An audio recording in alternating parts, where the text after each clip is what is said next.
تفسیر کے سلسلے میں یہ کہا گیا تھا کہ جو کوئی مصیبت کے وقت اللہ کی طرف رجوع کرتا ہے، صبر کرتا ہے، تو اللہ تعالیٰ اسے اجر عطا فرماتا ہے، وہ اللہ تعالیٰ کا فرما بردار کہلاتا ہے۔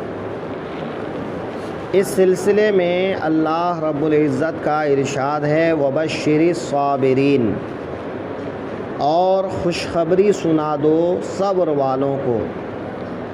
یہ یا تو آقائے دو عالم صلی اللہ علیہ وسلم سے خطاب ہے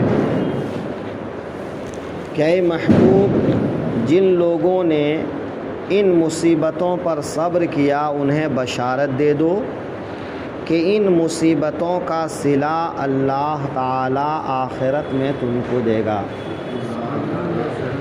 یا یہ کہ اللہ تعالیٰ کوئی مصیبت تمہارے اوپر نازل نہیں فرماتا، لیکن اس سے بہتر نعمت اللہ تم کو دنیا میں ہی عطا فرماتا ہے، جیسا کہ اللہ تعالیٰ کا ارشاد ہے ان مع العسر یسرا، کہ بے شک تنگی کے ساتھ میں آسانی ہے۔ تو جب آدمی مشکل اٹھاتا ہے تو پھر اس کو آسانی میسر آتی ہے، بغیر مشکل اٹھائے کبھی آدمی آسانی نہیں پاتا ہے۔ انسان کو اللہ کی نعمتوں کا احساس تب ہوتا ہے جب انسان مصیبت میں گرفتار ہوتا ہے۔ اس سلسلے میں شیخ سعدی رحمۃ اللہ تعالی علیہ نے ایک واقعہ اپنی کتاب میں نقل کیا ہے کہ ایک دفعہ دریا میں سفر کرتے ہوئے کشتی پر سوار ہوئے، تو کشتی سے ہم سب جا رہے تھے، اس میں ایک آدمی انجان تھا جو کبھی سفر نہیں کیا تھا کشتی سے۔ اب ظاہر ہے کہ دریا میں کشتی چلتی ہے تو دائیں بائیں ہچکولے کھاتی ہے، طوفان کے لہروں کے ساتھ میں کشتی لہراتی رہتی ہے۔ اب وہ آدمی جو ہے چلانے لگا، رونے لگا، آہوزاری کرنے لگا۔ اب جیسے جیسے جو ہے کشتی ہچکولے کھائے ویسے ویسے وہ جو ہے روئے گائے چلائے۔ بھائی دیکھتے ہیں نا کہ ابھی آپ ایک بچے کو جھولے پہ بیٹھا دیجئے، بیٹھنے سے پہلے تو بہت ضد کرے گا، ابا بیٹھاؤ جھولے پہ، ابا بیٹھاؤ جھولے پہ، اور جب جھولے پہ بیٹھا کے ذرا گھما دیجئے تو بس ایک چکر کاٹا نہیں کہ رونا چالو۔ بچوں کو آپ دیکھتے ہیں تو جھولے پہ چڑھنے سے پہلے اس کو یہ چکر کاٹنے میں جو دل ہول کھاتا ہے اس کا احساس نہیں تھا۔ تو ویسے ہی اس آدمی کو کشتی پر سکون جو دریا پار کرنے میں حاصل ہوتا ہے اس کا احساس نہیں تھا، بس لگا رونے چلانے۔ تو شیخ سعدی اٹھے اور اس آدمی کا ہاتھ پکڑے، اس کو دریا میں ڈال دیا، پانی میں ڈال دیا۔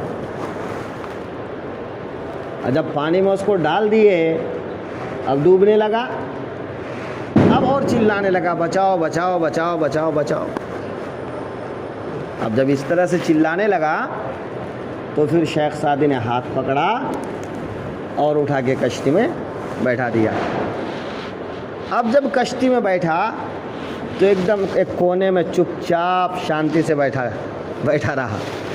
اب بیٹھ گیا شانتی سے، اب نہ رو رہا ہے نہ چلا رہا ہے، چپ چاپ بیٹھا ہے۔ کشتی والے پریشان، بولے بھائی یہ آدمی اب تک اتنا چلا رہا تھا اور ابھی جو ہے چپ چاپ بیٹھ گیا، خاموش بیٹھ گیا، اس کی وجہ کیا ہے؟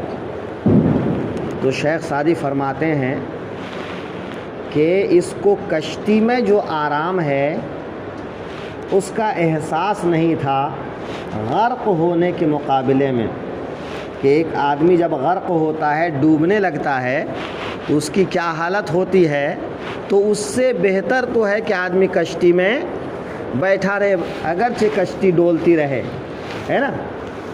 یہ ظاہر ہے کہ زمین پر جب سوکھے میں بیٹھے تھے تو اب جیسا آرام تو نہیں ملے گا، لیکن ڈوبنے کے مقابلے میں تو آرام ہے نا۔ تو کہا اس کو ڈوبنے کی سختی کا علم نہیں تھا، اس لیے جو ہے کشتی کے آرام کا اس کو احساس نہیں تھا۔ اب جب ایک بار ڈوبتے ڈوبتے بچا تو اب اس کو کشتی کے آرام کا احساس ہوا، اس لیے چپ چاپ بیٹھ گیا ہے۔ تو ایسے ہی انسان پر جب مصیبت آتی ہے، ہائے اللہ وائے اللہ، لیکن جب اس کو اللہ تعالیٰ نعمت پہ نعمت نعمت پہ نعمت دیتا ہے، تب وہ اب کسی کے ہاتھے نہیں چڑھتا ہے نا۔ اس کو بولے ارے بھائی ادھر، ارے ٹائم نہیں ہے۔ تو جب انسان کو نعمت پر نعمت مل جاتی ہے تو انسان کو اللہ یاد نہیں آتا ہے، وہ اللہ کو بھول جاتا ہے، اور جب وہ مصیبت میں پکڑا جاتا ہے تو اللہ کو بہت یاد کرتا ہے نا۔ تو کبھی کبھی انسان کو مصیبت میں پڑنا بھی ضروری ہے تاکہ آرام کا احساس ہو۔ تو اللہ تعالیٰ مصیبت میں ڈال کر ایک تو اچھے برے کو الگ کرتا ہے، اچھے برے کی پہچان کرتا ہے کہ کون شکر گزار ہے کون ناشکرا ہے، اور دوسری یہ کہ اللہ ایک دن مصیبت میں ڈالتا ہے تو دوسرے دن نعمتیں عطا فرماتا ہے، تو اس سے بہتر نعمت اللہ تعالیٰ عطا فرماتا ہے۔ اور اگر مان لو دنیا میں ہم محسوس نہیں کر سکے، بھئی کبھی کبھی چھوٹی مصیبتیں جو ہیں بڑی مصیبتوں کو ٹال دیتی ہیں، چھوٹی مصیبتیں بڑی مصیبتوں کو ٹال دیتی ہیں، تو انسان کو اس پر شکر گزار رہنا چاہیے، چلو کم سے کم اتنے میں نپٹ گیا ہے نا۔ اگر اس سے زیادہ مصیبت آ جاتی، بڑی مصیبت آ جاتی تو کتنا پریشان ہو جاتا۔ ہمارے گاؤں میں لوگ کہتے ہیں کہ جو خوش نصیب ہوتا ہے اس کا مال جاتا ہے، اور جو بد نصیب ہوتا ہے اس کی جان جاتی ہے۔ اس کو دیہاتی بولی میں وہ لوگ بولتے ہیں، لیکن مطلب اس کا یہی ہے کہ نصیب والے آدمی کا بھئی مال کے ذریعے سے اور کسی ذریعے سے جو ہے اس کی مصیبت ٹل جاتی ہے، ورنہ جس کی جان ہی چلی گئی، بھئی چلو آج مال نہیں ملا، آج کام نہیں ملا، یا ملا تھا کہ کوئی لے کے بھاگ گیا، پیسہ ڈوب گیا، کل کما لیں گے، اور جان ہی چلی گئی تو کیا کریں گے؟ تو اسی لیے کہتے ہیں کہ جو خوش نصیب ہوتا ہے اس کی بلا مال سے ٹل جاتی ہے، اور جو بد نصیب ہوتا ہے کم نصیب ہوتا ہے اس کی جان ہی چلی جاتی ہے۔ تو بڑی مصیبتوں سے اللہ بچانے کے لیے بھی کبھی کبھی چھوٹی چھوٹی مصیبتیں دے دیتا ہے کہ انسان غور کرو کہ جو اللہ آرام دے سکتا ہے وہ کبھی تکلیف سے آزما سکتا ہے، تو اللہ کو بھولو مت، اور بڑی مصیبتوں سے بچے رہنے کے لیے ان چھوٹی چھوٹی مصیبتوں پر کیا کرو؟ صبر کیا کرو۔ تو وبشر الصابرین، اے محبوب صبر کرنے والوں کو بشارت دیجئے کہ یا تو دنیا میں اللہ تعالیٰ ان مصیبتوں سے بہتر بدلہ عطا فرمائے گا، نعمتیں عطا فرمائے گا، اور نہیں تو کم سے کم آخرت میں اس کا بدلہ تو تم کو ضرور ملے گا، ہے نا۔ تو آخرت کا بدلہ تو کہیں نہیں گیا۔ تو انسان کو سوچنا چاہیے کہ تکلیفیں آتی ہیں آسانیاں پیدا کرنے کے لیے، گھبرانا نہیں چاہیے. انسان کو جو ہے چھوٹی چھوٹی باتوں میں الجھ کر اپنی زندگی کو وہیں تک محدود نہیں کرنا چاہیے, آگے کا سوچنا چاہیے. دیکھیں گے, دیکھا جائے گا, ہے کہ نہیں؟ آج نہیں تو کل اچھا ہوگا, یہاں نہیں تو کہیں اور اچھا ہوگا. تو یہ حوصلہ بڑھتا ہے.